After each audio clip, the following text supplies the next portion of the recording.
Nous sommes sur le stand de la CFE-CGC au salon des CE, au CNIT de la Défense.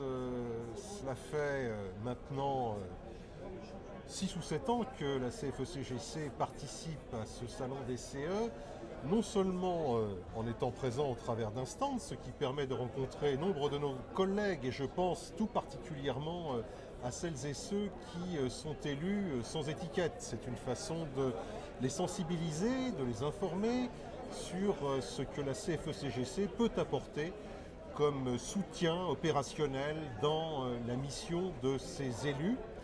Mais c'est également une présence qui se traduit par une participation à des débats sur tous les enjeux de société et tous les enjeux dans le monde du travail aujourd'hui. Depuis plus de 4 ans que je suis président de notre organisation, je n'ai pas manqué un seul de ces salons.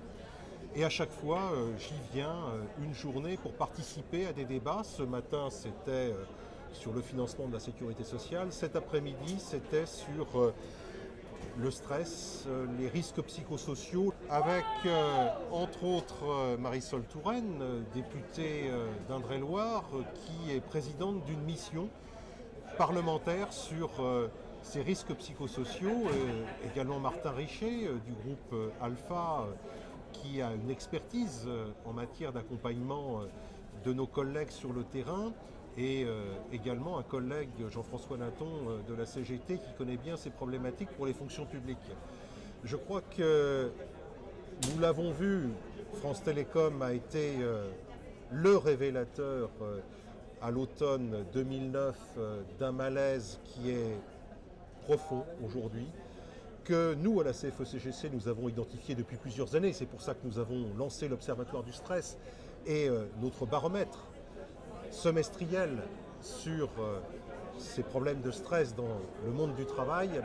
Nous voyons qu'il y a une prise de conscience, il y a des pistes qui sont évoquées aujourd'hui, mais il y a encore beaucoup à faire. À l'heure où on remet en cause le rôle, la place, les prérogatives, les moyens de la médecine du travail, où il y a un souci vis-à-vis de cette médecine du travail qui dispose de moins en moins de praticiens et qui permet de moins en moins d'écoute et d'action concrète sur le terrain, nous voyons toute l'importance qu'il y a pour que les représentants du personnel puissent exercer pleinement leur rôle d'écoute, de dialogue, mais aussi d'interpellation des directions d'entreprise pour améliorer les conditions de travail. Et c'est là que je fais le lien avec le débat ce matin sur les problèmes de financement de la protection sociale. Nous ferions de substantielles économies si nous parvenions à ne serait-ce que diminuer cette pression dans le travail, diminuer les frais de santé, qu'il y ait moins d'arrêts de travail et que l'on recrée les conditions d'un bien-être, d'un bien-vivre au travail en modifiant les conditions d'emploi, en modifiant l'organisation du travail pour diminuer la pression quotidienne que nous enregistrons du fait de la mondialisation de l'économie, du fait des relations inter-entreprises entre donneurs d'ordre et sous-traitants. Et c'est pour ça que la CFE-CGC demande avec autant d'insistance une négociation au patronat sur ces relations donneurs d'ordre sous-traitants, mais aussi sur la construction de la relation hiérarchique, du management par projet, des doubles ou triples rattachements hiérarchiques, des relations interpersonnelles. Tout est à repenser dans le mode de fonctionnement dans l'entreprise et entre les entreprises.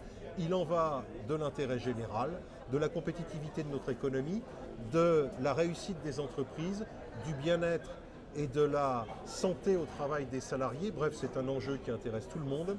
Et il serait temps que nous puissions le concrétiser par des actes forts qui répondent aux attentes de ce XXIe siècle.